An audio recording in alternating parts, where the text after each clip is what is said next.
Okay,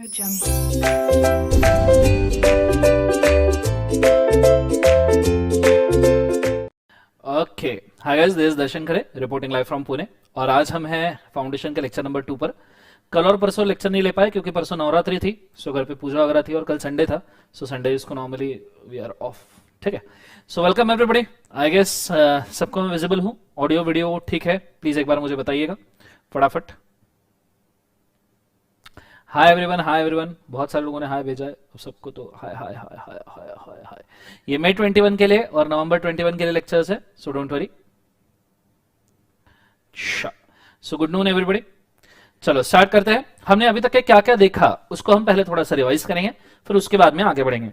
सो अभी तक हमने क्या देखा? हमने सबसे पहली चीज देखी कि भैया लॉ की हिस्ट्री क्या है। एंशिएंट इजिप्ट में पहले लॉ बनाया जाता था, और इंडिया का कॉन्स्टिट्यूशन ये सबसे बड़ा लॉ है जो हम देखते हैं। उसके बाद में हमने सेकंड चीज देखी थी, लॉ क्यों बनाते हैं। तो हम हमेशा देखते हैं कि लॉ ये हमेशा सिचुएशन बेस्ड होता है। Situation demands the law. अगर सिचुएशन सही रहेगी तो लॉ बनाने की जरूरत नहीं है, पर सिचुएशन डैमेजिंग रहेगी तो हम लॉ बनाएंगे। इसके लिए मैंने आपको कई एग्जांपल दिए थे, जैसे इंडियन मोटर व्हीकल एक्ट 1988। साथ में मैंने एग्जांपल दिया था आपको भोपाल गैस ट्रेजेडी का, हमने एक वीडियो देखा था जो था 1983 वाला। फिर उसके बाद में हमने तीसरा लॉ देखा था, दैट इज डाउरी एक्ट 1961 वाला। और चौथा लॉ देखा था प्रिवेंशन ऑफ टेररिज्म एक्टिविटी पोटा, जो था 2002 वाला, जो पार्लियामेंट के ऊपर हमले की वजह से बनाया गया था। यह चीज होने के बाद में हमने एक सेंटेंस लिखा था कि law is not made for preparation sake, situation demands the law. Situation law demand करती है, इसलिए हम लॉ बनाते हैं, अदरवाइज हम लॉ नहीं बनाते। और फिर उसके बाद में हमने नेक्स्ट चीज देखी थी, लॉ 4 फैक्टर के ऊपर डिपेंड होता है, safety, benefit, not at the cost of other and ethics. ठीक है, उसमें से सेफ्टी, बेनिफिट और not at the cost of other से हमारा हो चुका था। आज हम जाने वाले थे इथिक्स के ऊपर। मैंने उस दिन आपको इथिक्स का डेफिनेशन नहीं दिखाया था, आज हम इथिक्स के ऊपर जाने वाले थे। तो बच्चों आ जाओ, शुरू करते हैं इथिक्स से। Let's go. आगे परसों का सब याद है मुझे? एक बार फैक्टर्स ऑफ लॉ कमेंट में बताइए फटाफट फटाफट सब लोग। ठीक है, कितने फैक्टर्स है जिसके ऊपर लॉ डिपेंड करता है? चारों फैक्टर्स एक बार कमेंट में लिखिए फटाफट फटाफट।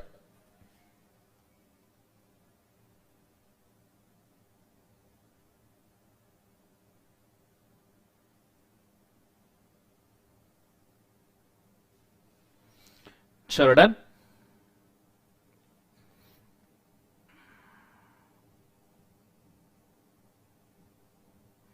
फटाफट फटाफट कमेंट में डालो everybody. There is a second lecture. लिखा है बेटा टाइटल में, टाइटल तो पढ़ो कम से कम।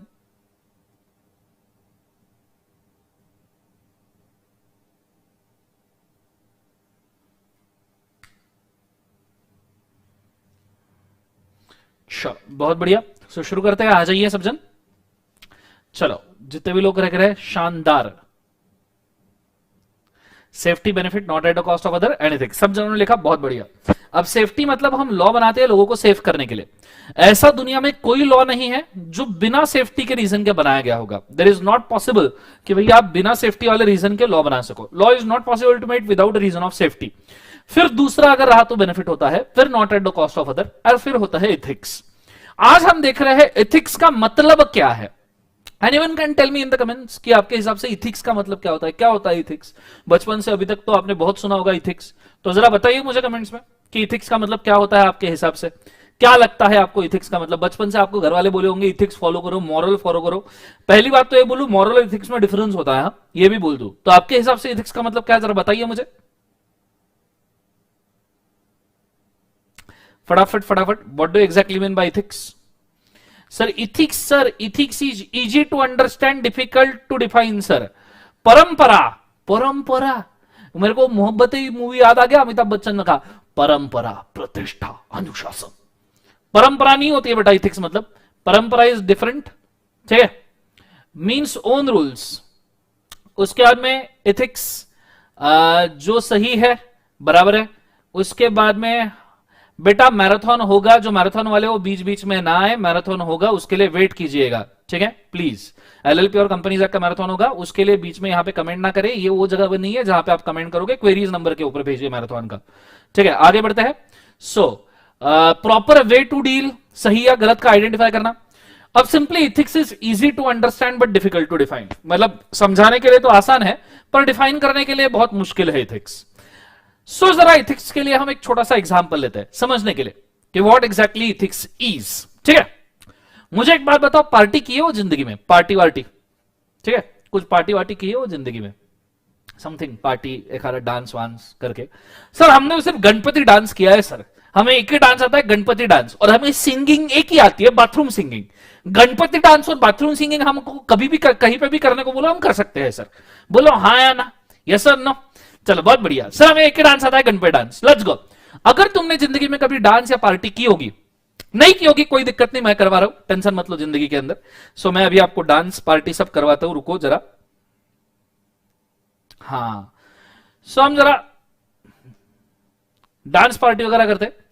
सो अगर कभी आपने पार्टी की होगी तो डांस फ्लोर के ऊपर आप चढ़ गए होंगे जिंदगी में। What is dance floor? तो कुछ ऐसा दिखता है, जबरदस्त लाइट डिस्चाव डिस्काव डिचक डिचक डिचक डिचक डिचक डिचक डिचक डिचक, है ना। सो आप अगर कभी डांस करने के लिए जाओ तो समझो आपका कोई रिजल्ट लगा फाउंडेशन का रिजल्ट लगा, आप पास हो गए धड़ाल करके, आपको आ गए 70-80%। सीए में 70-80% आना बहुत बड़ी बात है। 90% वगैरह एक्सपेक्ट मत करना लाइफ में, सीए में 90% नहीं आते, ये सिर्फ मिथ है, ये सब पात्र और घटनाएं काल्पनिक है। सीए में 90% मतलब पात्र और घटनाएं काल्पनिक है, जिसको याद रखना। सो मस्त डांस पार्टी चल रही थी, आपका फाउंडेशन का रिजल्ट आया, आप पास हो चुके थे। आपने बोला फाउंडेशन का रिजल्ट आया, मैं जैसा ही चाहूंगा वैसे ही नाचूंगा, खुल के नाचूंगा, इधर उधर नाचूंगा, मैं जैसा चाहूंगा वैसा नाचूंगा। सो तुमने फाउंडेशन के रिजल्ट के ऊपर मस्त पार्टी दी 10-12 लोगों को, ये तुम्हारे दोस्त है अलग अलग जो डांस करने के लिए आए, और तुम सब जन डांस फ्लोर पे चढ़ के ताकत से डांस कर रहे थे, ताकत से यार डिचक डिचक, मतलब तुम तुम्हारा गणपति डांस कर रहे थे, ये दन दन दन दन वैसा वाला, ठीक है। सो तुम डांस कर रहे थे, और समझो जब तुम डांस कर रहे थे, इथिक्स समझ रहे हैं हम, जब तुम डांस कर रहे थे एक बंदा दूर बैठा था, ऐसा दूर बैठा था एक बंदा, और वो ना आपको गुस्से से देख रहा था, ऐसे गुस्से से देख रहा था आपको, आपके पहचान का नहीं था, आपने कभी उसको देखा नहीं था, ना ही आपके कोई रिलेशन में था।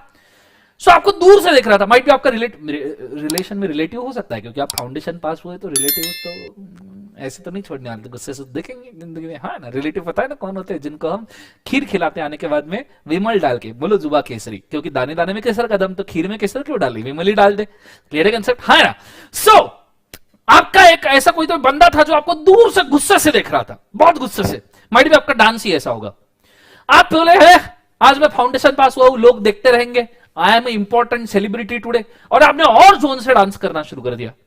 वो बंदे को और गुस्सा आया, आपने और जोर से डांस किया, फिर वो बंदा बोले ऐसे नहीं जमेगा, वो उसके चेयर से उठा। जैसे ही वो चेयर से उठा तुम्हारी फटके हाथ में आ गई, तुमने देखा अरे बाप रे चेयर से उठ गया। फिर उस बंदे ने एक बॉटल उठाई, तुम और फ्रस्ट्रेट हो गए, तुम्हारा डांस स्लो हो गया। फिर उसने वो बॉटल फोड़ी, तुम्हारा डांस और स्लो हुआ। और फिर वो बंदा वो फूटी हुई बोतल लेके आंखों में अंगारे लिए तुम्हारी तरफ भागना शुरू कर दिया, तुम्हारा डांस स्लो मोशन हो गया। स्लो मोशन, लूज मोशन नहीं नालायक, स्लो मोशन हो गया। अब मुझे एक बात बताओ, आंखों में अंगारे लिए एक बंदा तुम्हारी तरफ भाग रहा है एक फूटी हुई बोतल लेके, मुझे बताओ रीजन पता हो या ना पता हो, अपोजिट डायरेक्शन में भागोगी नहीं भागोगी? जरूर भागोगे सर, पहले भागेंगे सर, जितने फास्ट भागते आता है भागेंगे। इसलिए तुमने भागना शुरू कर दिया, तुम्हें रीजन नहीं पता था क्यों मारने आ रहा है, पर तुमने भागना शुरू कर दिया। उसको भी रीजन नहीं पता हो तुम्हें क्यों मार रहा है, माइट भी तुमको पार्टी में बहुत ज्यादा मजा आ रहा होगा, उसको कुछ चीज मजा नहीं आ रहा, तो तुमको देख के उसको जेलसी फील हुए होंगे, बोले आदमी का मजा कम करना पड़ता है, इसलिए तुम्हारे पीछे भाग रहा है। वो आगे भाग रहा है, तुम पीछे भाग रहे हो, भागे जा रहे हो भागे जा रहे हो भागे जा रहे हो, 4-5 किलोमीटर तुम भाग लिए। फिर तुमने सोचा मैं क्यों भाग रहा हूं, इसके पीछे तो कोई लॉजिकल रीजन नहीं है मैं क्यों भाग रहा हूं, इसलिए तुम एक जगह पे रुक गए। तुमने 2 बोतल उठाई, तुमने 2 बोतल फोड़ी भीषम, और फिर तुम उसकी तरफ पलटे और तुमने बोला अब पहला केस, वो बंदा खुशी खुशी में तुमको एक बोतल मार दे, उसने सिर पे फोड़ी पेट में डाल दी, सिर पे फोड़ना पेट में डालना मर्डर का तरीका होता है, ठीक है, देयर इज अ स्टाइल, सिर पे फोड़ा पेट में डाल दिया, मर्डर कर दिया उसने तुम्हारा। मुझे एक बात बताओ, अगर वो बंदे ने मजे लेने के लिए तुम्हारा मर्डर कर दिया तो ये चीज इथिकल है या अनएथिकल है? मुझे कमेंट में बताइए कि ये चीज इथिकल है या अनएथिकल है, मैं सबसे सुनना चाहूंगा। क्या इथिकल है या अनएथिकल है? उसने मजे के लिए तुम्हारा मर्डर किया है, ये इथिकल है अनएथिकल है? बताइए जरा फटाफट, फटाफट अर्जेंट में बताइए, तुरंत से भी पहले बताइए मुझे, क्या ये इथिकल है या अनइथिकल है? Obviously unethical. देखो सब जन बोल रहे हैं अनइथिकल। फटा इथिकल मजे के लिए। बेटा रोहन, तुमको अगर उसने मजे के लिए मारा, इथिकल है अनइथिकल? रोहन बोल रहा है इथिकल है। रोहन बेटा ऐसे मत आंसर किया करो, सच में कभी कोई मार देगा तो कुछ कर भी ना पाएंगे जिंदगी के अंदर।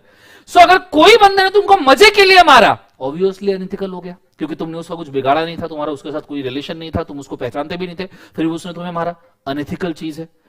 वही मैं यहां पे थोड़ा सा चेंज करना चाहूंगा। वही उसने तुम्हें बॉटल मारने के पहले सेल्फ डिफेंस में तुमने उसको 2 बॉटल मार दी, सिर पे फोड़ी, पेट में डाली, सिर पे फोड़ी, मर्डर 1, एक बॉटल डाली मर्डर 2, दूसरी बॉटल डाली murder 3, murder 1, murder 2, murder 3, 3 part release हुए थे ना, है ना? पहला पार्ट तो देखा ही होगा सबने, नालायक लोग, कमीने, ठीक है। सो उसने सिर पे बॉटल फोड़ी और पेट में डाली, तुमने सेल्फ सिर पे बॉटल फोड़ी, पेट में डाली, सेल्फ डिफेंस में, कि भैया अगर तुम नहीं मारते तो वो तुम्हें बॉटल मार देता था। सेल्फ डिफेंस में तुमने उसको बॉटल मारी, सिर पे फोड़ी, पेट में डाल दी, मर्डर 1, मर्डर 2, मर्डर 3। मुझे बताओ, तुमने अगर सेल्फ डिफेंस में उसको मारा, इथिकल है या अनइथिकल है? बताइए मुझे जरा, इथिकल है अनइथिकल है? वो इमीडिएटली सबने जवाब देना शुरू कर दिया, इट इज इथिकल। सबने जवाब देना शुरू कर दिया, it is ethical. First case unethical, second case, first case उसने बॉटल मारा इज अनइथिकल, सेकंड केस तुमने बॉटल मारा इथिकल। कि मतलब ये तो हद हो गई, ये तो हद होगी। मतलब देखो, आप समझो, थोड़ा चीज को समझो आप थोड़ा। मर्डर की जगह सेम, मर्डर देखने वाले लोग सेम, मर्डर करने का तरीका सेम। उसने किया तो अनइथिकल हो गया, तुमने किया तो इथिकल हो गया। ये तो बड़ी भयानक बात हो गई। मतलब हम करे तो रासलीला और वो करे तो कैरेक्टर ढीला है। ऐसा है, ऐसा ही है। समझ में आ रहा है सबको? अगर उसने मजे मजे में तुम्हें बॉटल दे मारी तो वो अनइथिकल हो गया, तुमने उसको सेल्फ डिफेंस मारी, इथिकल हो गया। मुझे बताओ, ये तुम्हें समझाया किसने? इसके पहले तुम्हें कभी पता था? किसी ने तुमको बैठ के समझाया कि बेटा ऐसा ऐसा किया तो इथिकल होगा ना, ऐसा किया तो अनइथिकल होगा? ये तुमको पता है ऐसा होगा? और ये कहां से तुम्हारी सोच आई? ये तुम्हारे दिमाग से सोच आई कि भाई मैं ऐसा करूंगा तो इथिकल है, ऐसा करूंगा तो अनइथिकल है। ऑब्वियस सी बात है, पहले केस में अगर तुम खुद उसको बॉटल मार नहीं जाते, पहले केस में वो नहीं आया, तुम ही गए चले गए उसको बॉटल मारने के लिए, तो भी वो अनइथिकल होता था। तो तुम्हारे दिमाग ने सिचुएशन का एनालिसिस करके बोल दिया कि भाई उसने तुमको बॉटल मारी मजे लेने के लिए तो अनइथिकल है, पर तुमने सेल्फ डिफेंस में उसको बॉटल मारी तो इथिकल है। So ethics is nothing but analysis of the situation and deciding what is right and what is wrong. Analysis of the situation, deciding what is right and what is wrong. आपको पता है ethics मतलब धर्म, और भगवत गीता में लिखा हुआ है धर्मः मतिभ्यः उद्घृतः। संस्कृत में लिखा है, मैं ट्रांसलेट करता हूं तुम्हारे लिए। धर्मः मतलब धर्म मतलब इथिक्स, मतिभ्यः मतलब दिमाग, उद्घृतः मतलब जन्म लेता है। धर्मः मतिभ्यः उद्घृतः मतलब इथिक्स ये दिमाग से जन्म लेता है। दिमाग कहां चलता है? सिचुएशन एनालिसिस में दिमाग चलता है। तो जो चीज सिचुएशन एनालिसिस करके आपको यह समझा दे क्या सही है क्या गलत है, हम उसको इथिक्स कहते हैं। The situational analysis by a mind deciding what is right and what is wrong is called as ethics. इसमें इथिकल डायलेमा भी हो सकता है। एक इथिकल डायलेमा नाम का भी इसके अंदर प्रकार होता है, अगर आपने ठीक से देखा होगा तो। इसमें एक इथिकल डायलेमा नाम का प्रकार होता है, जिसके अंदर मैं आपको एक एग्जांपल देना चाहूंगा। 2 लोग लेते हैं अपन कमेंट सेक्शन में से। एक अपन लेते हैं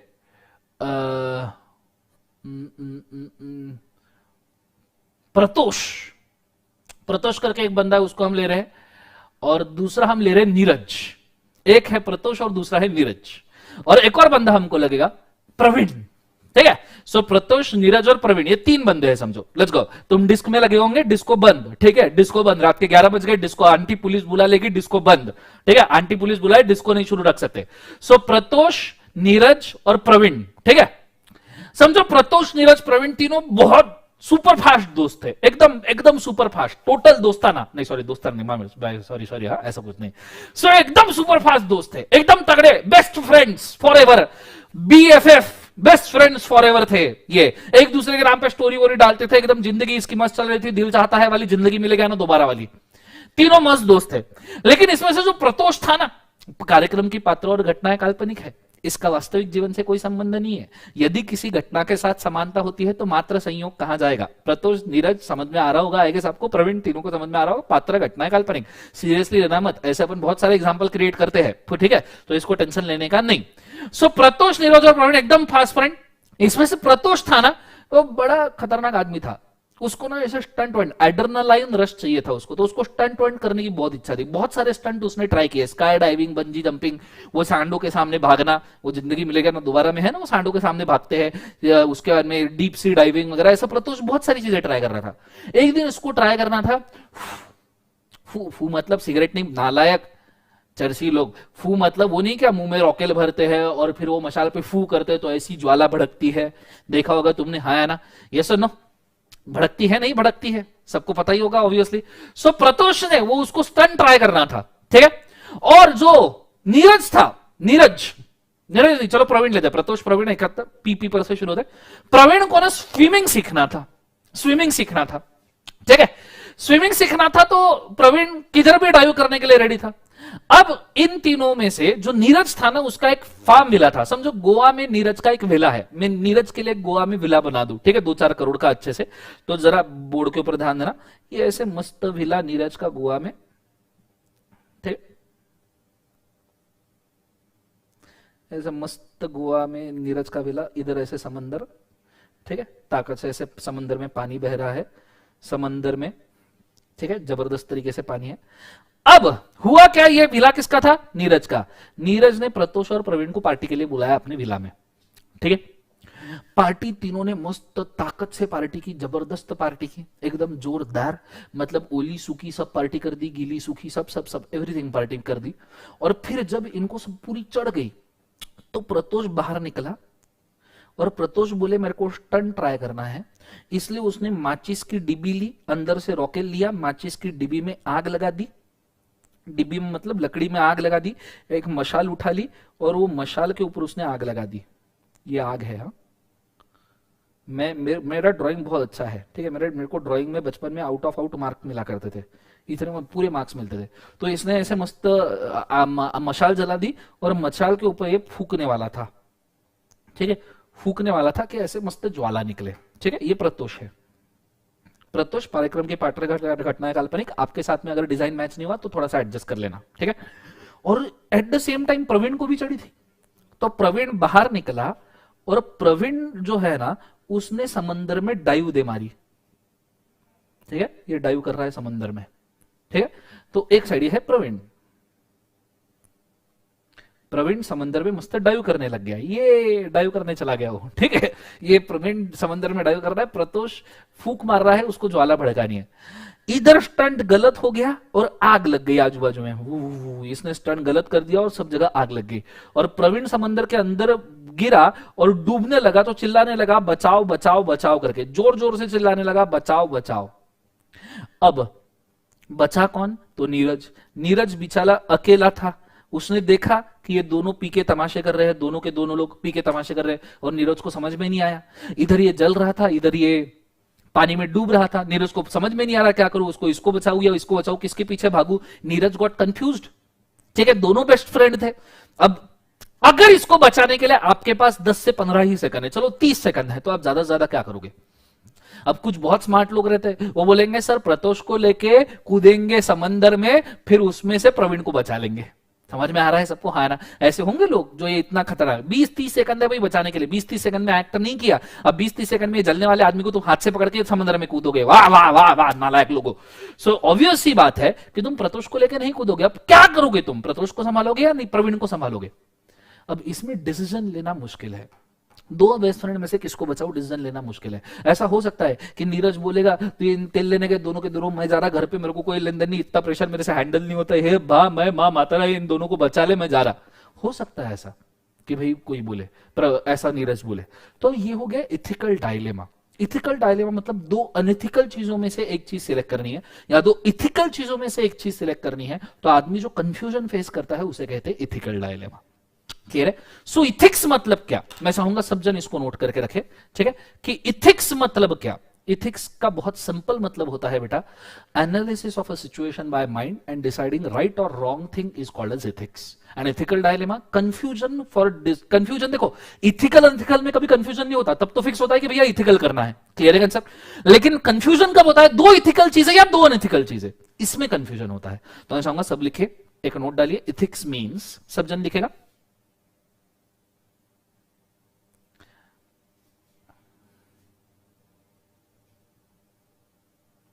थैंक यू सो मच बेटा। फैन हो लोग, मेरे भी ड्राइंग के फैन है, समझ रहे हो? वाह, मेरे को बहुत खुशी है। ड्राइंग देख रहे हो कितना प्यारा ड्राइंग निकालता हूं मैं जिंदगी में। तो लिखना ethical dilemma, sorry, ethics means analysis of the situation by mind, analysis of the situation by mind and decide between right and wrong, and decide between right and wrong is called as ethics, is called as ethics। मेरे computer पे comments नहीं आ रहे हैं, is called as ethics। तो मैं जरा phone में lecture open कर लूं, मेरे कंप्यूटर पे कमेंट्स नहीं आ रहे हैं, is called as ethics। तो मैं जरा फोन में लेक्चर ओपन कर लूं। चलो डन, डन, ओके, ये हो गया। फिर लिखो इथिकल डायलेमा। लिखना ethical dilemma means, ethical dilemma means, ethical dilemma means decision between two ethical things, selection between two ethical things, or between two unethical things, selection between two ethical things or two unethical things। Basics of law चल रहा है बेटा। राधिका, अभी तक हमने कोई chapter शुरू नहीं किया है, सिर्फ लॉ क्या है ये समझ रहे हैं। Selection between two unethical things is called as, पहला कॉन्ट्रैक्ट एक्ट बेटा, contract sale of goods partnership, फिर कंपनी और एलएलपी, इस तरीके से जाएंगे। Decision between two ethical things और two unethical things and confusion regarding the same, confusion regarding the same is called as ethical dilemma, is called as ethical dilemma। Done everybody? So हमारे ethics वाला भी parameter यहां खत्म हुआ। तो चार चीजें हमको लगती है कोई भी लॉ बनाने के लिए, safety, benefit, not at the cost of other and ethics. ठीक है, अब इसमें से मैं आपको पहले ही मेंशन कर दूं कौन सी दो चीजें लॉ में लिखी होती है और कौन सी दो लिखने की जरूरत होती है। मुझे पूरा ध्यान बोर्ड के ऊपर चाहिए।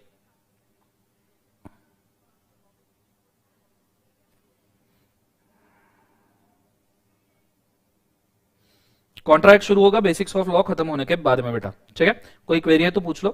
कॉन्ट्रैक्ट इसके बाद में शुरू होगा बेटा, जैसे बेसिक्स ऑफ लॉ खत्म हो जाएंगे 2-3 लेक्चर के बाद।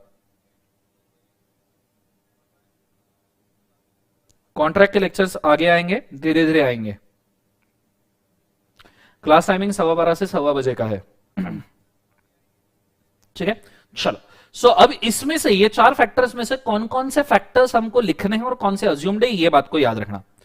पहले दो फैक्टर्स जो है ये हमको राइट डाउन करना जरूरी है हर लॉ में। Right in law, her law में आपको ये फैक्टर्स लिखना जरूरी है। राइट इन लॉ, ये लॉ में आपको फैक्टर्स लिखना बहुत नेसेसरी है। लेकिन not at the cost of others and ethics, ये हर लॉ में अज्यूम्ड होते हैं। अज्यूम्ड क्यों होता है? किसी लॉ में ऐसा नहीं लिखा जाता this law is very ethical. आप हर लॉ ओपन करके देख लो, कहीं पे भी ये नहीं लिखा जाता कि this law is very ethical, you need to follow this. अगर लॉ बना है तो ये अज्यूम्ड है कि वो इथिकल है और वो खुद के कॉस्ट के ऊपर ही फॉलो करना है। ऑब्वियस सी बात है, आप जब लॉ पढ़ते हो तो ये पता होता है कि जो भी इससे बेनिफिट मिलेगा मेरे कॉस्ट पे मिलेगा। ये अज्यूम्ड है, ह्यूमन मेंटालिटी है, और ये लॉ इथिकल ही होगा क्योंकि इथिक्स फॉलो करने के लिए तो लॉ बनाया जाता है। क्लियर है कंसेप्ट? तो ये चीज को आपने बड़े अच्छे तरीके से याद रखना। अब ये जो दो फैक्टर लिखने हैं, सेफ्टी और बेनिफिट, मैं इनके डिस्कशन के ऊपर जा रहा हूं। पहले तो मुझे एक बात बताइए कमेंट्स में कि आपको इथिक्स का कंटेंट समझ में आया है क्या? जो मैंने आपको इथिक्स समझाया प्रॉपर एग्जांपल से, क्या वो आपको समझ में आया है? इथिकल डायलेमा समझ में आया है क्या? प्लीज मुझे कमेंट्स में बताइए फटाफट। सैटरडे वाला लेक्चर नहीं ले पाए बेटा, नवरात्रि थी इसलिए। थैंक यू सो मच हर्ष। ठीक है, रितिका इसको थोड़ा सा रिवर्स करके देखिए। मैंने काफी अच्छे 2 एग्जांपल्स दिए हैं, उससे आपको समझ में आ जाना चाहिए। और हमने काफी समय दिया इसके ऊपर, 20-25 मिनट दे दिए हैं। चल, बहुत बढ़िया। ये लेक्चर यूट्यूब पे ही रहेंगे। पहले 3 डेमो लेक्चर्स तो यूट्यूब पे रहने वाले, बाद का करण सर डिसाइड करेंगे क्या करना है। Thank you so much Mahi, thank you so much Aarti. चलो अब स्टार्ट करते हैं। अब जो दो फैक्टर, देखो 2 अज्यूम्ड है, मुझे एक बात बताओ, 2 लिखने वाले फैक्टर कौन से है? सेफ्टी और बेनिफिट। और 2 अज्यूम्ड वाले फैक्टर कौन से है? Not at the cost of other and ethics. Clear है कंसेप्ट? अब इसमें से सेफ्टी और बेनिफिट लिखना है तो मैं थोड़ा सा आपको एक यहां टास्क दे रहा हूं, ये बताने का कि कौन सी चीज लॉ बन सकती है और कौन सी चीज लॉ नहीं बन सकती।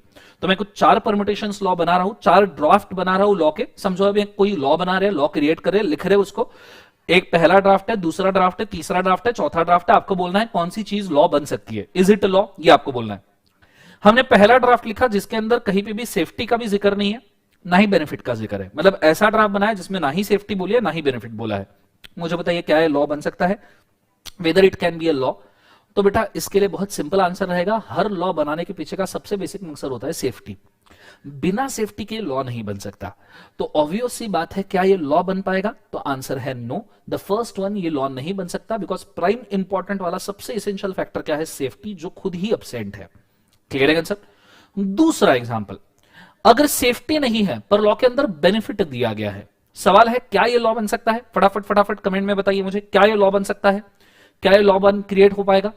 तो बेटा इस केस में सेफ्टी नहीं है पर बेनिफिट है। पर मुझे बताओ ऐसा बेनिफिट क्या काम का जिसमें कोई सेफ्टी ना हो? ऐसा बेनिफिट क्या काम का जो लोगों को डैमेज करे? मतलब बेनिफिट है पर सेफ्टी नहीं है, मतलब ये तो ऐसी बात होगी कि चोरी फ्रीली अलाउ कर दिया, चोरी में लोगों को बेनिफिट मिल रहा है पर कुछ लोगों की सेफ्टी भी नहीं है, जहां से चोरी हो रही है वहां की सेफ्टी भी नहीं है। तो क्या ये लॉ बन सकता है? बहुत सही जवाब, सब जन आंसर कर रहे हैं नो नो, मेरे को बहुत पसंद आ रहा है ये चीज, शानदार, तूफान, तुम्हारे लिए तालियां, बहुत जबरदस्त। सो ये भी लॉ नहीं बन सकता, this can not be law because safety is prime important. Third case safety है, थर्ड केस में बच्चों सेफ्टी है, नंबर डाल के यस और नो कमेंट कीजिएगा तो मुझे पता भी चलेगा कि कौन से केस के लिए आप कमेंट कर रहे हो। थर्ड केस में सेफ्टी है पर बेनिफिट नहीं है, थर्ड केस में सेफ्टी है पर बेनिफिट नहीं है, मुझे बताइए क्या ये लॉ क्रिएट हो सकता है? क्या ये लॉ क्रिएट हो सकता है? सेफ्टी है बट बेनिफिट नहीं है, कमेंट में फटाफट बताइए। 3 में क्या ये लॉ बन सकता है? फटाफट बताइए एवरीबॉडी, यस और नो। प्रवीण ने हाँ बोला है, सुपराज ने हाँ बोला है, रितिका ने हाँ बोला है, लक्ष्मी ने ना बोला है। लक्ष्मी ना क्यों बोला बेटा, मुझे एक बार रीजन भी बताइए साथ साथ में। इशिता ने हाँ बोला है, बाकी सब हाँ बोल रहे हैं। युवराज, अंजलि ने ना बोला है बेटा, रीजन बताइए क्यों नहीं। लोकेश्वर ने ना बोला है, क्यों नहीं बेटा। अनिल ने हाँ बोला है, अंजलि ने ना बोला है। सो क्यों नहीं? अब मैं आपको एक चीज बताना चाहूंगा, लॉ हम हमेशा सेफ्टी के लिए बनाते हैं, बेनिफिट हो भी सकता है नहीं भी हो सकता, benefit is not necessary, benefit ये एडिशनल एडवांटेज है, बेनिफिट होने की जरूरत है या नहीं है, पहली चीज है सेफ्टी, वो होना चाहिए। लॉ हमेशा लोगों को सेफ रखने के लिए बनाया जाएगा, तो ये लॉ बन सकता है, दिस कैन बी लॉ, क्योंकि इसमें सेफ्टी है, बेनिफिट होगा नहीं होगा कोई गारंटी नहीं है, सेफ्टी बहुत इसेंशियल है, वो होना चाहिए। सर आप कुछ भी बोलते हो, सर कुछ भी बोल रहे हो, ऐसे कैसे? एग्जाम्पल तो ऐसे लॉ का, हमने ऐसे लॉ का एग्जाम्पल देखा है बेटा, प्रिवेंशन ऑफ टेररिज्म एक्टिविटी, पोटा, इसके अंदर सेफ्टी दिया है, बेनिफिट कहां बोला है? किसी ने कोई बेनिफिट नहीं बोला पोटा के अंदर, कहां बेनिफिट लिखा है? ऐसा पोटा के अंदर कहीं नहीं लिखा कि इंडिया के इंडिपेंडेंट पर्सन हो तो तुम एक रिवॉल्वर लेके घूम सकते हो, और लड़की है तो AK-47 लेके घूम सकती है, और 5 ग्रेनेड की लड़की को कभी किसी ने छेड़ा तो ग्रेनेड बूम, मजा आ गया, हाँ ना, कट गया। क्लियर है answer? So prevention of terrorism activity में तुम्हारे बेनिफिट के लिए कुछ नहीं लिखा कि घर पे तुम revolver, rifle, RPG, AK-47 maintain कर सकते हो, 5-6 रॉकेट एंड 10-15 ग्रेनेड, नहीं लिखा है। सिर्फ पोटा में क्या लिखा है? सेफ्टी, कि किसी ने टेररिज्म एक्टिविटी किया या करने की कोशिश कर रहा है तो हम उसको रोकेंगे। Dowry prohibition act, dowry prohibition act में कोई एडवांटेज नहीं लिखा है, सिर्फ सेफ्टी लिखा है कि लड़की के घर वालों को कोई दहेज देने की जरूरत ना पड़े। क्लियर है? डाउरी भी भोपाल गैस ट्रेजेडी कि आगे ऐसा कोई इवेंट ना हो, भोपाल गैस ट्रेजेडी ऐसा, इसलिए सेफ्टी है, उसमें कोई बेनिफिट नहीं बोला है। क्लियर है आंसर? और अगर वो कंपेंसेशन की बात कर रहे हैं तो वो भी डैमेजेस की बात करें कि लोग सेफ रहे, जिनके घर पे हादसा हुआ है कि लोग मर गए, उनको पैसे देके उनकी फैमिली को सेफ रखा जाए। तो लॉ में सेफ्टी हो सकता है, बेनिफिट नहीं रहा तो भी चल जाएगा, बिल्कुल अलाउड है। ये चीज को आपको बहुत अच्छे तरीके से याद रखना पड़ेगा। आई गेस लॉजिकली समझ में आ रहा होगा एग्जांपल के साथ कि मैं क्या कहना चाहता हूं। जिन जिन लोगों ने नहीं बोला था, कुशल ने नहीं बोला था, कुशल, उसके बाद में और किसने ना बोला था? अंजलि ने ना बोला था, आई गेस लक्ष्मी ने ना बोला था। तो आई गेस इन जिन लोगों ने ना बोला है, आपको अगर समझ में आया होगा तो कमेंट में बता दीजिए, मुझे समझ में आ गया सर आपके एग्जांपल के साथ में। सो लॉ में क्या नेसेसरी है? सेफ्टी, बेनिफिट रहेगा भी नहीं भी रहेगा। अब जाता है चौथे वाले पे, सेफ्टी भी है और बेनिफिट भी है, तो क्या ये लॉ बन सकता है? ऑब्वियसली ये लॉ बन सकता है सर। इसका एग्जांपल इनकम टैक्स एक्ट, हम जो इनकम टैक्स, देश के हम नागरिक है, हम तो इतना इनकम टैक्स पे करते हैं, इनकम टैक्स पे कर करके फटके आत्मा जाती है। तो इनकम टैक्स एक्ट की हम बात करें तो इनकम टैक्स का पहला पोर्शन इंडियन डिफेंस के लिए जाता है, सेफ्टी के लिए, और फिर दूसरा पोर्शन जाता है रोड, ब्रिजेस, डैम्स बनाने के लिए। रोड, ब्रिजेस, डैम्स ये सेफ्टी नहीं है, ये बेनिफिट है। क्लियर है? ये एडिशनल एडवांटेज है, तुम्हें इलेक्ट्रिसिटी मिलती है, तुम्हें पीने को पानी मिलता है, ये एडवांटेज है। क्लियर है कंसेप्ट सबको? हाँ ना? So income tax act is example of fourth law. अब देखो, आप बोलोगे सर पहले 2 लॉ के एग्जांपल दो, तो पहले 2 लॉ के एग्जांपल ही नहीं, क्योंकि ये लॉ ही नहीं बन सकते, इनके एग्जांपल कहां से दूं मैं? जो लॉ है ही नहीं उसका एग्जांपल निकालू कहां से?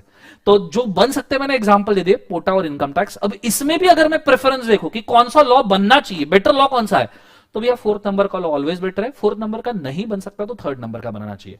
पर आपको maximum number of laws maximum number of laws पूरे इंडिया में 300-400 लॉ होंगे इंडिया में टोटल ऑल ओवर, उसमें मैक्सिमम नंबर ऑफ लॉ आपको लॉ 3 के कैटेगरी में ही दिखेंगे, जिसमें सिर्फ सेफ्टी लिखा होगा, बेनिफिट बहुत रेयरली। क्लियर है कंसेप्ट? तो चाहूंगा ये डायग्राम ड्रॉ कर लो और कंसेप्ट समझ में आ गया क्या कृपया मुझे बताइए जरूर, ठीक है? Go for it fast.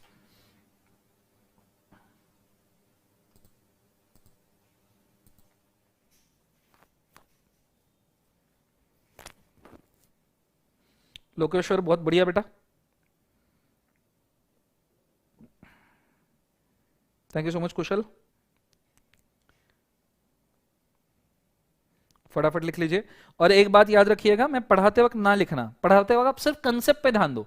मैं फाइनल लेवल तक के ही यही बोलता हूं कि जब पढ़ा रहे तो सिर्फ पढ़ना है, लिखने में मत जाना। लिखने के आप वैसे भी कौन सा समय बचा लोगे, मैंने तो मेरे ही स्पीड से पढ़ाना है और लिखने के लिए समय देना है। तो पढ़ते वक्त बेटा दिमाग में फिट कर लो, दिमाग में लिख लो। दिमाग में आप लिख लोगे तो बेटा बहुत आसान चीज हो जाएगी, ठीक है? Thank you so much study बेटा, स्टडी ओनली।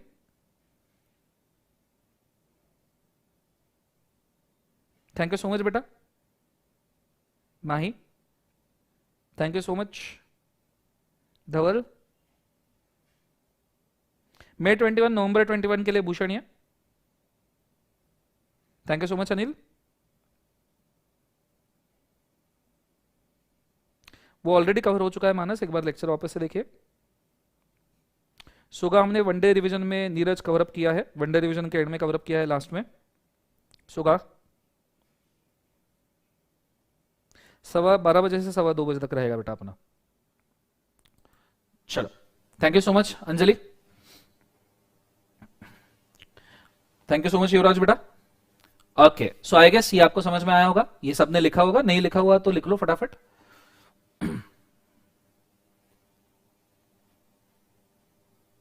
पेड कोर्सेज का डिटेल बेटा vsmartacademy.com के ऊपर आपको मिलेगा, और इसके लिए आप करण सर को थोड़ा कांटेक्ट कीजिए। करण सर जब लेक्चर में आएंगे आप उनको पूछ सकते हो कहां से करना है, he will surely tell you. मेरे बाद में शायद करण सर का ही लेक्चर होता है। Thank you so much Anil बेटा दिल्ली से, thank you so much Naresh, love you Anil.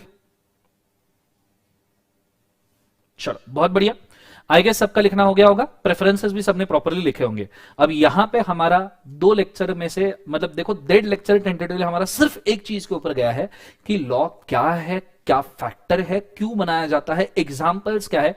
मतलब देखो आप कल का लास्ट लेक्चर का 1 घंटा और आज का नियरली हाफ आवर मैं सिर्फ एक चीज एक्सप्लेन कर रहा था, लॉ क्या है। अब हमने जो लॉ एक्सप्लेन किया है, मैं आपको बोलता हूं ये आपका इतना स्ट्रॉन्ग बेस बनेगा कि आपको लॉ के अंदर इसके बाद कभी दिक्कत नहीं जाएगा। किसी ने भी पूछा लॉ क्या है तो आप आराम से एक्सप्लेन कर पाओगे कि भाई लॉ क्यों बनाया जाता है, उसके फैक्टर्स क्या है, और फिर कौन सा फैक्टर एब्सेंट रहा तो क्या करना है, कौन से फैक्टर लिखने हैं, कौन से फैक्टर अज्यूम्ड है।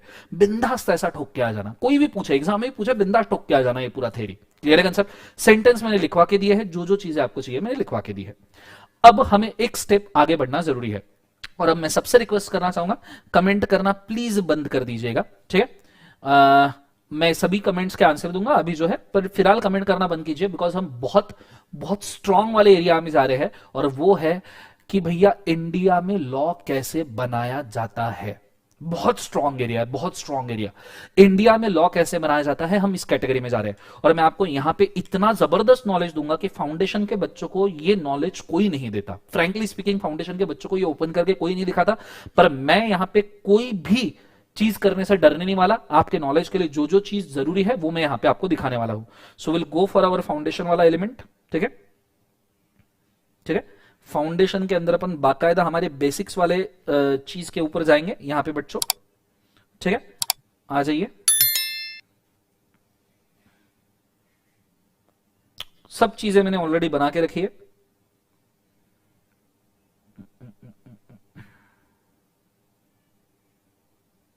चलो आ जाइए, एकदम बेसिक वाली चीजें मैंने यहां पे फाउंडेशन के लिए बना के रखी है, जो आपके बड़े काम में आएगी। इंडिया में लॉ पास करने का प्रोसेस क्या है, सो प्लीज थोड़ा अब आराम से, नो कमेंट्स, पूरा कॉन्सेंट्रेशन मुझे बोर्ड पे चाहिए। ये इतना जबरदस्त टेक्निकल अंडरस्टैंडिंग है कि आपको इमीडिएटली समझ में आ जाएगा कि मैं इंडियन इंडिपेंडेंट इंडिया का नागरिक हूं और इंडिया में लॉ कैसे बनता है, ठीक है?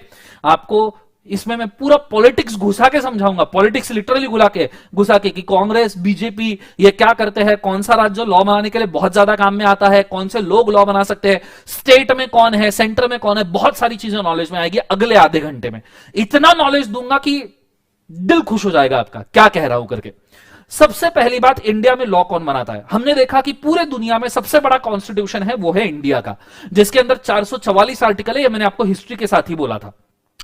ये 400, अगर आप कॉन्स्टिट्यूशन ऑफ इंडिया में हो, अगर आप इंडिया की टेरिटोरी में हो, मेरे देश की धरती और उसके 12 नॉटिकल माइल्स, मेरे देश की धरती, वो गाना था ना, मेरे देश की धरती, मेरे देश की धरती और उसके 12 नॉटिकल माइल्स, मेरे देश की धरती।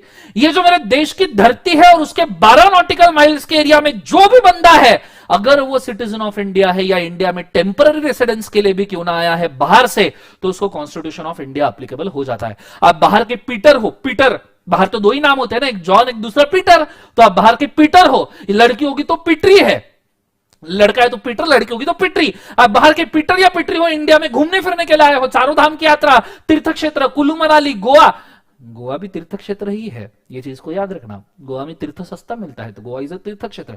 तो बाहर से कोई पीटर या पीटरी गोवा में अगर चारों धाम, गोवा में चारों धाम नहीं सॉरी, गोवा में घूमने के लिए आए, तो उनको भी कॉन्स्टिट्यूशन ऑफ इंडिया एप्लीकेबल हो जाएगा। उनको हमारे देश में रहना है, हमारे रूल के हिसाब से रहना पड़ेगा। अब उस कॉन्स्टिट्यूशन ऑफ इंडिया के 444 आर्टिकल में से आर्टिकल नंबर 245 ये कहता है कि इंडिया के लिए लॉ पार्लियामेंट बनाएगा। इंडिया के लिए कौन लॉ बनाएगा? Parliament. Parliament of India, India का, भारत का, यू कैन से सबसे बड़ा पब्लिक लेजिस्लेचर का authority parliament of India. Article number 245 कहता है कि पार्लियामेंट लॉ बनाएगा। फिर पार्लियामेंट ने पूछा, हमने पार्लियामेंट के बोले जितने भी मेंबर थे 545 मेंबर्स पार्लियामेंट के, हमने उनको बोला चलो लॉ बनाओ। वो देखे हमारे तरफ, अब उसमें अलग अलग लोग बैठे हैं पार्लियामेंट में, कई सारे लोग बैठे हैं, पप्पू जी भी बैठे हैं वहां पे, उधर मोदी जी भी बैठे हैं, सब जन वहां पे बैठे हैं। हमने उनको बोला चलो लॉ बनाओ देश की सेफ्टी के लिए। वो बोलते हैं, मोदी जी बोलते हैं लॉ तो हम बना देंगे मित्रों, लॉ तो हम बना देंगे, पर हमें बताओ किस बात के ऊपर बनाए, कौन से सब्जेक्ट के ऊपर बनाए? अरे बनाए नहीं बनाए, कैसे बनाए? मोदी जी पूछ पड़े ये लॉ तो हम बना देंगे, पर लॉ कौन से सब्जेक्ट पे बनाना है, ये कहां लिखा है? तो हमने फिर मोदी जी को बोला, मोदी जी 245 में आपको पावर है लॉ बनाने का, 246 में हम आपको कैटेगरीज देंगे कि आप कौन कौन से कैटेगरीज के लॉ बना सकते हो। तो मोदी जी पूछ पड़े कितने कैटेगरीज है? हमने बोला टोटल 150-200 कैटेगरी है। मोदी जी बोला 150-200 कहां लिखी है, कहां लिखी है ये कैटेगरीज? तो हमने बोला भैया आर्टिकल नंबर 246 के हिसाब से 7th schedule to constitution of India में, शेड्यूल्स मतलब क्या होता है? शेड्यूल नंबर 7, शेड्यूल मतलब लिस्ट वगैरह देनी है, फॉर्मेट्स वगैरह देने हैं किसी लॉ में, तो हम उसको शेड्यूल्स में लिखते हैं। शेड्यूल इज, हर लॉ में शेड्यूल होता है और उसमें लिस्ट और फॉर्मेट्स ऐसे अलग अलग चीजें होती है। तो हमने 7th शेड्यूल में लिखा है कि भैया कौन सी चीजों के ऊपर आप लॉ बना सकते हो, और सब्जेक्ट्स भी लिखे हैं, सभी सब्जेक्ट लिखे हैं कौन कौन से सब्जेक्ट में आप लॉ बना सकते हो। तो 7th शेड्यूल में there are 3 lists. 7th schedule में कितनी लिस्ट है? 3 लिस्ट है। पहली लिस्ट है union list. What do you mean by union list? Union list का सिंपल मतलब होता है बच्चों, देश के लिए लॉ बनाया, सेंट्रल गवर्नमेंट के लिए लॉ बनाना, इस देश के टेरिटोरी के लिए लॉ बनाना। जैसे ऐसा लॉ जो पूरे देश में एक जैसा एप्लीकेबल हो, including Jammu and Kashmir union territory. अब जम्मू एंड कश्मीर अलग नहीं बचा, अब जम्मू एंड कश्मीर इंडिया का पार्ट है। तो जम्मू कश्मीर के टॉप एंड से लेके अभी कन्याकुमारी के बॉटम एंड और अंडमान निकोबार तक के, अंडमान चोकोबार तक के, चोकोबार नहीं निकोबार तक के, जम्मू कश्मीर से लेके अंडमान निकोबार तक जो लॉ स्ट्रेच लगेगा उसे हम कहते हैं यूनियन लॉ। फॉर एग्जाम्पल आपका कंपनीज एक्ट ऊपर से लेकर नीचे तक जैसा का वैसा लगता है, ऊपर से लेकर नीचे तक किसी को कोई डिफरेंशिएशन नहीं है, किसी को कोई एग्जम्पशन नहीं है, जम्मू कश्मीर से अंडमान निकोबार कन्याकुमारी तक जैसा का वैसा, इसे हम कहते हैं यूनियन लॉ, सेंट्रल लॉ। दूसरा रहता है बच्चों state law. Companies act union law हो गया, income tax act union law हो गया, क्लियर है answer. Foreign exchange management act union law हो गया। उसके बाद में अगर आपने कोई लॉ और सुने होंगे, कॉन्स्टिट्यूशन ऑफ इंडिया, ये यूनियन लॉ हो गया।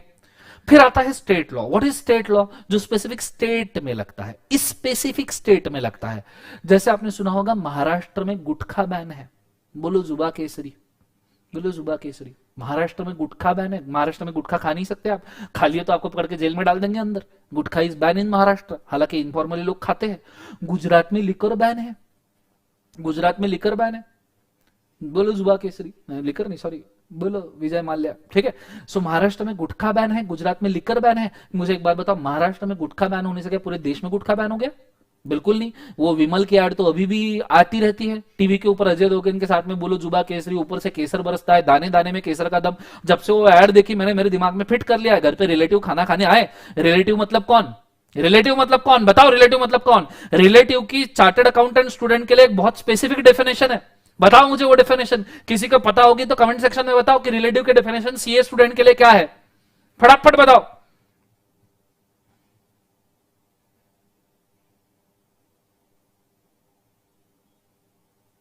एडिटर बॉय बेटा मजाक मजाक में ही पढ़ना चाहिए, ठीक है। उसके सिवा आपको जिंदगी भर याद नहीं रहेगा। हंसते हंसते बनाई हुई मेमोरी लाइफ टाइम याद रहती है, अदरवाइज याद नहीं रहती। और जो कंटेंट अपन डिलीवर कर रहे हैं, आप कहीं पे भी देख लेना, एडिटर बॉय आपको ये कंटेंट नहीं मिलने वाला। फाइनल लेवल तक पढ़ा रहे हैं 10 साल से, यहां उठ के आगे मुंह लेके बोले आप सिर्फ मजाक कर रहे हो, पढ़ाते नहीं हो। जाओ फिर, कोई दिक्कत नहीं, एंजॉय। ओके, हाँ, रिलेटिव का डेफिनेशन ये है जो आपको हमेशा पूछता है, बेटा किस कॉलेज से सीए कर रहा है। क्या पूछता है? किस कॉलेज से सीए कर रहा है। We call them as a relative. So basically देखा जाए तो इंडिया, महाराष्ट्र में गुटखा बैन है, पर महाराष्ट्र में गुटखा बैन होने की वजह से पूरे इंडिया में गुटखा बैन नहीं है। गुजरात में लिकर बैन होने की वजह से पूरे इंडिया में लिकर बैन नहीं है। इंडिया में तड़ाल से गुटखा और लिकर चल रहा है, वो अभी यहां पे बैन नहीं है। तो एक होता है यूनियन लॉ, दूसरा होता है स्टेट लॉ। क्लियर है कंसेप्ट? यूनियन जो पूरे इंडिया को अप्लीकेबल है, स्टेट लॉ जो स्पेसिफिक स्टेट को अप्लीकेबल है, बाकी और किसी को अप्लीकेबल नहीं है। तीसरा होता है concurrent law. What do you exactly mean by concurrent law? Concurrent law का मतलब होता है जो यूनियन और स्टेट को बहुत स्पेसिफिक लेवल पे लगता है, बहुत स्पेसिफिक लेवल पे। जैसे मैं एग्जांपल बताऊं, GST, good night sweet dream take care. Good night sweet dream take care नहीं, नालायक। GST, goods and service tax act, आपने सुना होगा 2017 में, अभी तो बज़वर्ड है जीएसटी, एकदम नई नई चीज आई है, बहुत सारे लोगों को लगती है। सो जीएसटी 2017, उसके अंदर दो पार्ट होते हैं, सीजीएसटी, एसजीएसटी। कभी होटल में अगर आप खाना खाने जाओ तो उसमें दो टाइप के टैक्स लगते हैं, आपने देखा होगा, सीजीएसटी 2.5%, एसजीएसटी 2.5%, अगर आपने ठीक से देखा होगा तो। क्लियर है कंसेप्ट? तो ऐसा क्यों? सीजीएसटी मतलब सेंट्रल गवर्नमेंट का जीएसटी, मतलब सेंट्रल गवर्नमेंट वाला जीएसटी, एसजीएसटी मतलब स्टेट गवर्नमेंट वाला जीएसटी। क्लियर है कंसेप्ट? और ये दोनों जीएसटी सेंटर और स्टेट अलग अलग लगा सकते हैं। आपके होटल बिल में ऐसा भी हो सकता है कि 2.5% सेंट्रल गवर्नमेंट का जीएसटी लगा और 4-5% स्टेट गवर्नमेंट का जीएसटी लगा। ये चीज को आपने याद रखना। ये है आपका कॉन्करेंट लॉ, जो सेंटर और स्टेट में रिस्पेक्टिवली लगता है अलग अलग तरीके से। So simply synopsis of the case, overall में कहना क्या चाहता हूं, कॉन्स्टिट्यूशन ऑफ इंडिया में, कॉन्स्टिट्यूशन में 444 आर्टिकल है, उसमें से 245 नंबर के आर्टिकल के अंदर लिखा है पार्लियामेंट लॉ बना सकता है, और 246 में स्पेसिफाइड कैटेगरीज में लिखा हुआ है कि भैया 7th शेड्यूल में 3 टाइप के लॉ बन सकते हैं। 7th शेड्यूल में 3 टाइप के law, union law, concurrent law और स्टेट लॉ। सर हम तब से देख रहे हैं, आपने सब बोल दिया, पर ये 97, 47 और 66 ये आपने नहीं बोला। तो बेटा मोदी जी ने हमसे क्या पूछा था, याद है? मोदी जी ने क्या पूछा था कि हम कौन सा सब्जेक्ट में लॉ बना सकते हैं। मोदी जी ने हमसे पूछा था बताइए कौन सा सब्जेक्ट में लॉ बनाए। तो भैया ये सब्जेक्ट के नंबर है, 97 सब्जेक्ट लिखे हैं यूनियन लॉ के अंदर, 47 सब्जेक्ट लिखे हैं कॉन्करेंट लॉ के अंदर, और 66 सब्जेक्ट लिखे हैं स्टेट लॉ में। हाथ के कंकड़ को आरसी क्यों, पढ़े लिखे को फारसी क्यों? कंटेंट बेटा, कंटेंट। आप सिर्फ कंटेंट देखिए, आपको समझ में आ जाएगा कि मैं क्या बोल रहा हूं। मैं आपके सामने लिस्ट ओपन कर रखता हूं, 7th शेड्यूल की कॉन्स्टिट्यूशन ऑफ इंडिया वाली प्रैक्टिकल लिस्ट। आप कॉन्स्टिट्यूशन ऑफ इंडिया की ही लिस्ट उठा के रखे हमने, ये देखिए 7th schedule article number 246 union list. और जो मैंने बोला था 97 टाइप के डिफरेंट सब्जेक्ट है जिसके ऊपर आप लॉ बना सकते हो। पहले सब्जेक्ट डिफेंस वाले, सेफ्टी वाले, देखो safety first, defence, naval, military, deployment, delimitation, naval, military, arm forces, atomic energy, central below, these are the subjects. ये सब्जेक्ट्स है जिसके ऊपर आप लॉ बना सकते हो, और इनके नंबर ऑफ सब्जेक्ट कहां तक जाते हैं तो 97।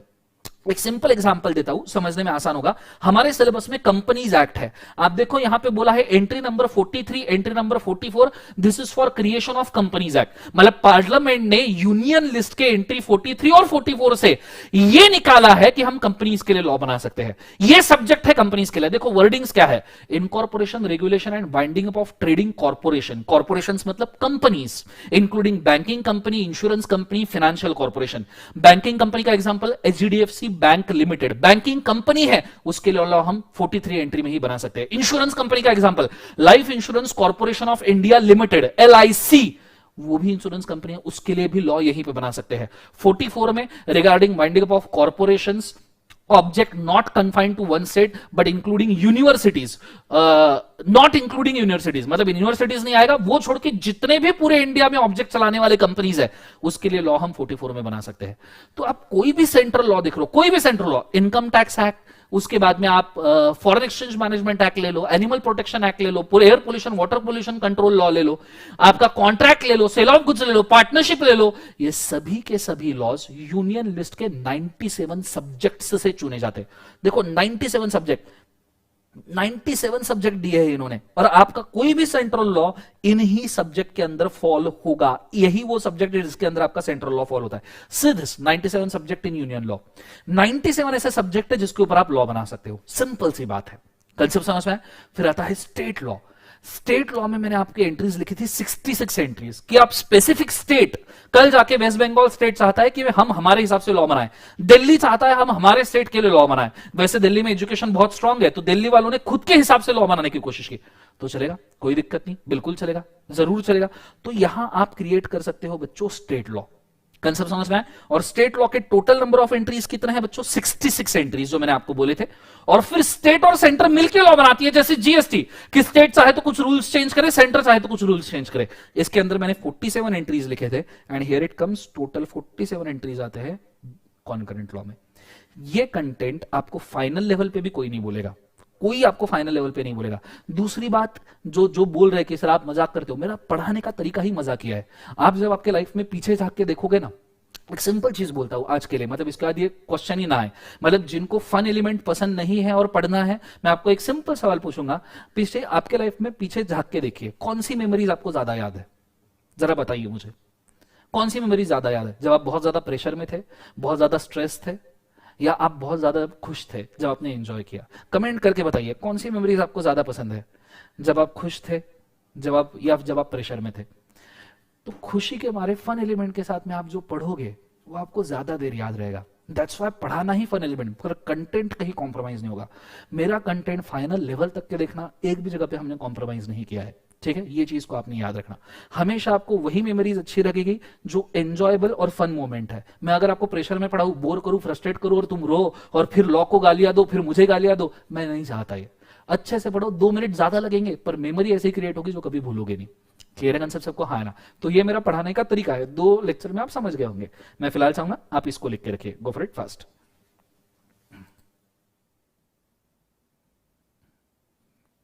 बहुत बढ़िया।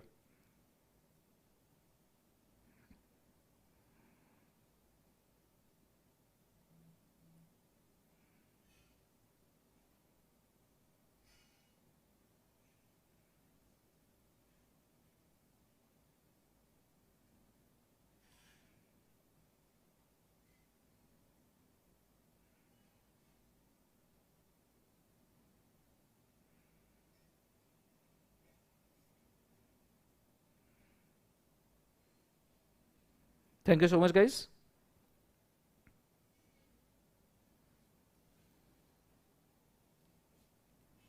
Thank you so much. Supraj, Geetanjali, Kunal, Mahi, Aarti, Vedant, Vanshika, Lokeshwar, Dhruv, Dhawal.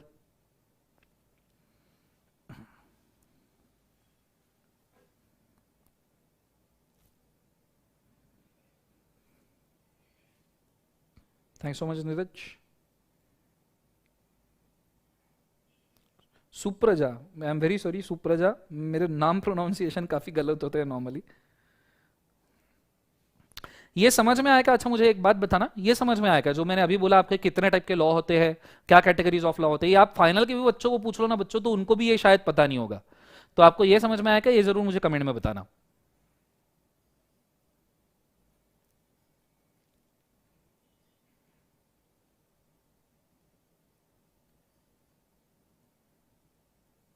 IGST में फिलहाल आप ना जाओ बेटा। आईजीएसटी ये इंटरेस्ट रेट के लिए नॉर्मली लगता है, ये आपको जब सीए इंटर में जाओगे रितिका तब समझ में आएगा। आईजीएसटी एक्सप्लेन करने बैठे तो कम से कम 3-4 लेक्चर आईजीएसटी के ऊपर ही चले जाएंगे। फ्री होगा या नहीं होगा ये करंट सर डिसाइड करेंगे बेटा, मैं नौकर आदमी हूं, मैं सिर्फ पढ़ाता हूं, गरीब आदमी हूं। चलो बहुत बढ़िया, समझ में आया तो आई एम वेरी हैप्पी।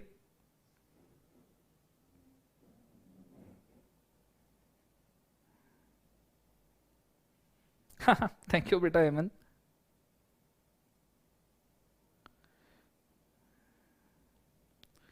नहीं बेटा पता नहीं लोकेश्वरा, मैं एग्जाम के ऊपर नॉर्मली कमेंट नहीं करता हूँ, क्योंकि उसके ऊपर कमेंट सारे करने वाले बहुत सारे लोग हैं।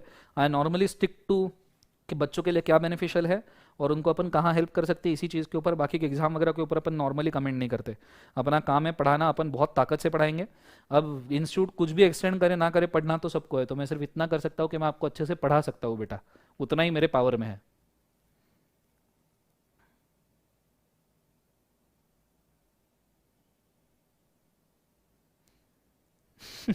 धवल, चलो डन,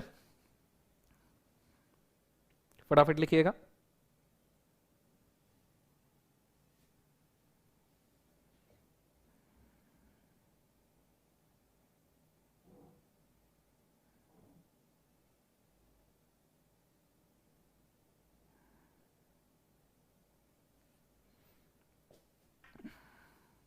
हो गया सबका? बीएमडब्ल्यू बीएमडब्ल्यू मत करो नालायको, बीएमडब्ल्यू मेरी नहीं है, मैं गरीब आदमी हूँ। वी स्मार्ट की बीएमडब्ल्यू है, मेरे को तो ऐसे दान में दे दी विशाल सर ने, ये ले ले बोले, खुश रहे बोले जिंदगी में। गरीब आदमी हूँ मैं, कहाँ बीएमडब्ल्यू वगैरह, मैंने सोचा भी नहीं मेरी जिंदगी में। ठीक है, तो ये है हमारा लॉ का सिलेबस। लिखना हो गया आएगा सबका एवरीबडी? नहीं लिखना हो गया स्क्रीनशॉट निकालिए, आराम से लिखिएगा। मुझे आगे बढ़ना जरूरी है क्योंकि 1:05 हो गया है और 10 मिनट लेक्चर चलेगा, तो जल्दी चलो।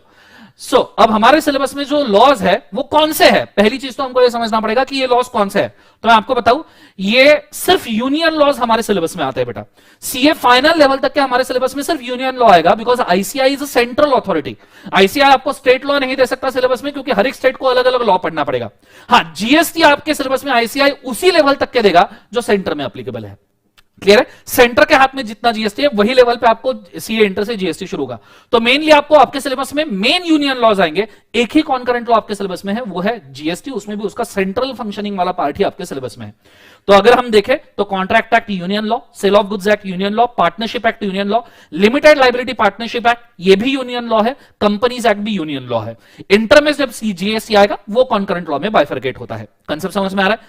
उसमें भी कंपनीज एक्ट के सिर्फ बेसिक्स फाउंडेशन को है, सेक्शन 1 से लेके 148 सीए इंटर को है और 149 से 470 सीए फाइनल लेवल को है।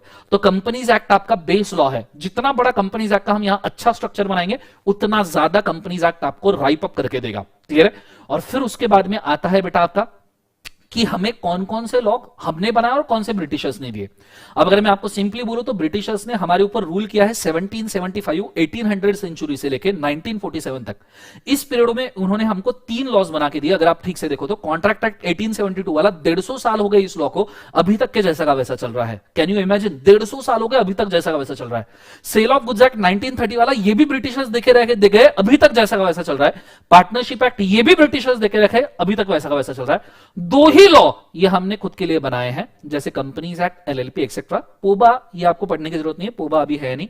तो यही लॉ हमने अभी पढ़ने हैं, कंपनीज एक्ट, एलएलपी। बचे हुए जो ब्रिटिशर्स ने बनाए that is contract, sale of goods and partnership. ये एक चीज है जो आपको पता होनी चाहिए।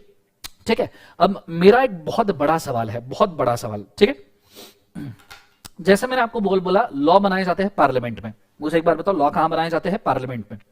एक लॉ का नाम मैं आपको यहां पे लिख के देना चाहूंगा, देख के आपको थोड़ी सी खुशी होगी। 2 मिनट के लिए सिर्फ रुक जाना बेटा, स्पैम ना कीजिए शशांक, मुझे आपको ब्लॉक करना पड़ेगा, वेरी सॉरी। जो भी स्पैम करेगा I have to block him. ठीक है, यूट्यूब पे पूरा सिलेबस शशांक शायद नहीं आने वाला, या आने वाला, ये करंट सर डिसाइड करेंगे। ठीक है, अब पूरा ध्यान मुझे बोर्ड के ऊपर चाहिए। जब आप स्पैम करते हो तो बच्चे, जितने भी बच्चे हैं उनका भी कॉन्सेंट्रेशन भंग होता है, मेरा भी पढ़ाते हो कॉन्सेंट्रेशन भंग होता है, तो प्लीज डोंट डू इट। ठीक है, अब मैं आपको यहां पे ये बोलना चाहूंगा, एक लॉ का मैं नाम लिखता हूं। हमने बोला पार्लियामेंट में लॉ पास होना चाहिए, तो मैं यहां पे नाम लिखता हूं, the institute of chartered accountants of India act 1949, lecture number 2। मैं आज आपकी एग्जिस्टेंस के ऊपर ही सवाल दे रहा हूं। आप सीए कोर्स कर रहे हो, आप जो सीए कोर्स कर रहे हो it is governed by some specific law. Obviously कोई भी कोर्स ऐसे ही बाहर नहीं आता unless and until it is written in law कि इस देश में ये कोर्स चलेगा, ये कहीं लिखा होगा तो वो कोर्स बनेगा। तो institute of chartered accountant of India act 1949 में लिखा है कि जो भी बंदा सीए की तीनों एग्जाम पास कर लेगा विथ आर्टिकलशिप, वो इंडिया में चार्टर्ड अकाउंटेंट बन सकता है और ऑडिट कर सकता है और प्रैक्टिस कर सकता है या जॉब कर सकता है। ये बोला है institute of chartered accountants of India act में, ये लॉ में बोला है। अब मुझे एक बहुत बड़ा सवाल आया, मैं आपसे पूछना चाहूंगा, the institute of chartered accountants of India act 1949 में बना, हमें फ्रीडम कब मिला बेटा? टाइमलाइन पे अगर हम देखें टाइमलाइन पे, तो हमें फ्रीडम मिला 1947 में, 15 अगस्त को हमको फ्रीडम मिला। हम 15 अगस्त इसीलिए मनाते हैं क्योंकि इट इज इंडिपेंडेंस डे। अगर आपको याद होगा तो हम एक और डे मनाते हैं 26 जनवरी, ये भी हम एक डे मनाते हैं। कोई मुझे बोल पाएगा कमेंट सेक्शन में कि हम 26 जनवरी क्यों मनाते हैं? कृपया बोल के बताएं कि हम 26 जनवरी क्यों मनाते हैं, फटाफट बताइएगा सब जन। भाई सेलिब्रेट 26 जनवरी, क्यों स्कूल को छुट्टी होती थी 26 जनवरी को? एनीवन? फटाफट, कोई नहीं बताएगा कमेंट में। Republic day, what is Republic day? क्यों, मतलब उसको रिपब्लिक डे क्यों बोला जाता है? एनीवन? यस, नीलेश ने सही आंसर दिया है और एड धड़क धाकड़ ने सही आंसर दिया है। लॉ एनफोर्समेंट लोकेश्वर ने सही, बहुत सारे लोगों को पता है, चलो बहुत बढ़िया, खुशी हुई सुन के।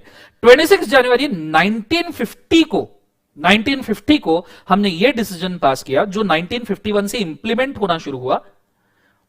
हमने ये डिसीजन पास किया 26 जनवरी 1951 को कि इंडिया का कॉन्स्टिट्यूशन ऑफ इंडिया लगेगा और इंडिया के कॉन्स्टिट्यूशन ऑफ इंडिया के हिसाब से हम जो भी लॉ बनाएंगे वो इंडिया में एप्लीकेबल होना शुरू होंगे। मतलब 26 जनवरी 1950 में हमारा पार्लियामेंट एग्जिस्टेंस में आया। हमारा क्या एग्जिस्टेंस में आया? पार्लियामेंट एग्जिस्टेंस में आया। देखो बहुत बड़ी विडंबना होने वाली है। सिंपल सी बात है, कॉन्स्टिट्यूशन ऑफ इंडिया के सिवा पार्लियामेंट आ नहीं सकता। जब कॉन्स्टिट्यूशन बनेगा तो पार्लियामेंट बनेगा। क्लियर है सब? कॉन्स्टिट्यूशन ही नहीं है तो पार्लियामेंट कहां से आएगा? जब भारत का संविधान ही नहीं है, ठीक है, तो भैया भारत का संसद कहां से आएगा? संविधान ही नहीं है तो संसद बन ही नहीं सकता, because parliament is nothing but representative. हमारे एमपीज है, जो खासदार होते हैं जिनको हम इलेक्ट करते हैं, वो पार्लियामेंट में बैठते हैं और हमको वोटिंग का राइट तो कॉन्स्टिट्यूशन ऑफ इंडिया में दिया है। कॉन्स्टिट्यूशन ऑफ इंडिया ही नहीं है तो हमारे पास वोटिंग का राइट ही नहीं है, तो पार्लियामेंट कहां से आएगा? तो सिंपल सी बात है, 1947 से लेके 1950 तक के पार्लियामेंट ही नहीं था इंडिया में, पार्लियामेंट था ही नहीं। और हमने अभी अभी पढ़ा, जस्ट 2 मिनट पहले, बहुत नॉलेज वाली चीज दे रहा हूं, गौर करके सुनना, तुम्हारे एग्जिस्टेंस का सवाल है। हमने अभी अभी पढ़ा कि आर्टिकल 245 और आर्टिकल 245 कहता है कॉन्स्टिट्यूशन का कि लॉ सिर्फ पार्लियामेंट बना सकता है, लॉ सिर्फ पार्लियामेंट बना सकता है। 1947 से लेके 1950 तक तो हमारे पास पार्लियामेंट था ही नहीं, देयर वाज नो पार्लियामेंट। तो मेरा एक सिंपल सवाल है, तो 1949 में जो तुम कोर्स कर रहे हो उसका लॉ जो बनाएगा 1949 में, वो किसने बनाया? क्योंकि कॉन्स्टिट्यूशन ही नहीं तो हम वोट ही नहीं कर सकते, वोट ही नहीं कर सकते तो मेंबर्स ऑफ पार्लियामेंट ही नहीं, मेंबर्स ऑफ पार्लियामेंट ही नहीं तो पार्लियामेंट ही नहीं, पार्लियामेंट ही नहीं तो 245 का पावर ही नहीं, 240 का पावर ही नहीं, तो 1949 में लॉ किसने बनाया? बताओ। क्या बात है, बहुत सारे लोगों को मालूम है। ये क्या ऑलरेडी लेक्चर देख के आए हैं नालायक लोग हैं? क्या ऑलरेडी लेक्चर में क्या आया है समझे? चलो बहुत बढ़िया। इस ड्यूरेशन में अंग्रेजों ने हमारे लिए काम करके गए थे, उन्होंने स्थापित किए थे प्रोविजनल असेंबली। कौन सा असेंबली स्थापित किए थे? प्रोविजनल असेंबली स्थापित किए थे। और इस प्रोविजनल असेंबली में फ्रीडम फाइटर्स बैठते थे, फ्रीडम फाइटर्स बैठते थे। क्लियर है? ये प्रोविजनल असेंबली में फ्रीडम फाइटर्स बैठे थे और उन्होंने हमारे लिए लॉ बनाए। ये हमारे लिए बहुत प्रेस्टिजियस चीज है कि फ्रीडम फाइटर्स के हाथों से हमारा लॉ बना है, जिससे हमको पावर मिलता है। बहुत प्रेस्टिजियस चीज है। कंसेप्ट समझ में आ रहा है? वैसे भी 1947 के बाद, आजादी के बाद तो फ्रीडम फाइटर्स को कुछ काम ही नहीं बचा था। एक्चुअली कोई काम नहीं था, उनका मेन काम तो फ्रीडम लेना था, वो तो मिल गया, तो उनको काम ही नहीं बचा था। तो हमने उनको ये बोल दिया कि हमारे लिए आप पूजनीय हो, हमारे लिए आप आदरणीय हो, आप प्लीज प्रोविजनल असेंबली में बैठिए और हमारे लिए लॉ क्रिएट कीजिए, क्योंकि तुमने देश के बेस्ट इंटरेस्ट में चीजें की है, तो अभी भी देश के बेस्ट इंटरेस्ट में तुम ही लॉ बनाइए। तो हमारे लिए बड़ी प्रेस्टिजियस चीज है कि इंडिया का chartered accountants of India act freedom fighters ने बनाया है। कंसेप्ट समझ में आया? पसंद आया तो मुझे जरूर बताइए, लाइक ठोकिए लेक्चर को। ये चीज मैं आज आपको बोलना चाहता था कि तुम कौन सा कोर्स कर रहे हो और इस कोर्स की वैल्यू कितनी है, कितना वैल्यू है ये कोर्स का, ये बस मैं तुम्हें आज बताना चाहता था। आप चाहो तो इस चीज को थोड़ा सा लिख सकते हो, ठीक है? इसके लिए पहले कहां से लिखोगे आप? यहां से लिखो। ये जो आपका सिलेबस वगैरह है यहां से लिख लीजिए, फटाफट फटाफट लिखिए या स्क्रीनशॉट निकाल लीजिए फटाफट। इंश्योरेंस एक्ट भी फ्रीडम फाइटर्स ने बनाया है, बिल्कुल जरूर। 1938 नहीं, 19 इंश्योरेंस एक्ट नहीं बनाया बेटा, इंश्योरेंस एक्ट 1938 का है, वो ब्रिटिशर्स ने ही बनाया है। बैंकिंग रेगुलेशन एक्ट 1949 का है, वो फ्रीडम फाइटर्स ने जरूर बनाया है। इसको देख लीजिए, पसंद आया जरूर बताइए।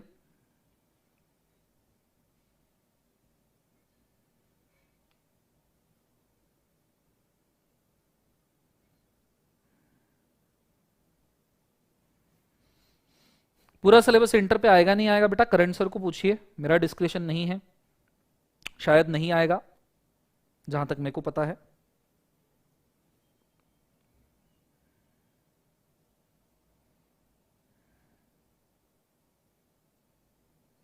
मैराथन अभी अगले हफ्ते में कंप्लीट हो जाएगा बेटा, एग्जाम के लिए समय है, कहाँ टेंशन ले रहे हो आप, और 3 चैप्टर तो हो चुके हैं।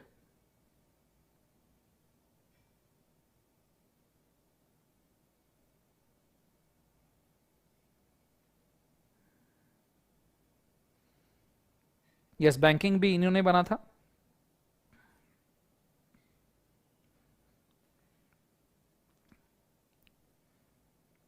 Thank you so much guys, इसका स्क्रीनशॉट निकाल लीजिए, चाहिए तो आराम से लिखना, और दूसरा इसका स्क्रीनशॉट निकाल लीजिए, ये भी आराम से लिखना।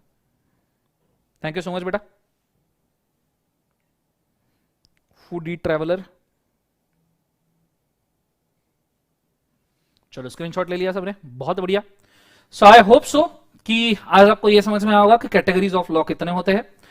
इथिक्स आपको आज समझ में आया होगा, इथिकल डायलेमा आपको समझ में आया होगा, कैटेगरीज ऑफ लॉ समझ में आया होगा, लॉ बनाने का पावर कहां समझ में आया होगा, एंट्री लिस्ट शेड्यूल समझ में आए होंगे, यूनियन लिस्ट, कॉन्करेंट लिस्ट और स्टेट लिस्ट के बीच का डिफरेंस समझ में आया होगा, आपके सिलेबस में कौन से लॉज है ये समझ में आया होगा, उसमें से ब्रिटिशर्स ने किसने इतने बना के दिए ये समझ में आया होगा, साथ में हमारा जो चार्टर्ड अकाउंटेंट इंडिया एक्ट है वो किस तरीके से बनाया है ये भी समझ में आया होगा। कंसेप्ट समझ में आ रहा है? तो आई गेस आज के लिए हम इतना काफी करते हैं। क्लियर है? लेक्चर बाइंग के बारे में आशुतोष आपको करंट सर बेटर बताएंगे, मेरे बाद करंट सर का ही लेक्चर होता है, तो दे विल टेल यू, या फिर कल के लेक्चर में मैं बता दूंगा कि आप किस तरीके से लेक्चर बाय कर सकते हो। ठीक है, सो आज के लिए इतना काफी करते हैं, आज्ञा दीजिए। This Darshan Khare signing out, और पसंद आए तो वीडियो को शेयर कीजिए, लाइक कीजिए, जो आप कर सकते हो जरूर कीजिए। Take care, good day, God bless you बेटा।